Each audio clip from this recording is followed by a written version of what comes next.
শুভ সকাল। প্রতিদিনে pre market আপডেটে আপনাদের স্বাগতম।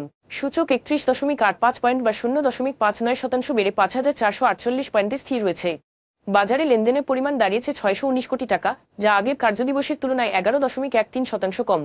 সেপ্টেম্বর মাসে বাংলাদেশে পণ্য রপ্তানি আগের বছরের একই মাসের তুলনায় 4.61% হ্রাস পেয়ে $3.63 বিলিয়ন নেমে এসেছে। তৈরি পোশাক খাতে রপ্তানি কমে যাওয়ায় এই পতনের মূল কারণ বলে জানিয়েছে রপ্তানি উন্নয়ন ব্যুরো ইপিবি।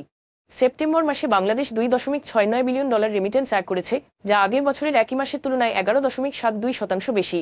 এই তথ্য জানিয়েছে বাংলাদেশ ব্যাংক। বিশ্বব্যাংক অন্তর্বর্তী সরকারের প্রধান উদ্যোগ ব্লু নেটওয়ার্ক প্রোগ্রাম বাস্তবায়নে প্রাথমিকভাবে $600 মিলিয়ন ঋণ অনুমোদন করেছে। $8.5 বিলিয়ন এই মেগা প্রকল্পের লক্ষ্য ঢাকার আশপাশের নদী, খাল ও ড্রেনেজ চ্যানেল পুনরুদ্ধার ও সংরক্ষণ। ইবনে সিনা ফার্মাসিউটিক্যাল ইন্ডাস্ট্রিজ চলতি অর্থবছরে 2025 বার্ষিক মুনাফায় 5.5% হ্রাসের পরও রেকর্ড 64% নগদ লভ্যাংশ ঘোষণা করেছে। এখন এ পর্যন্তই, ধন্যবাদ।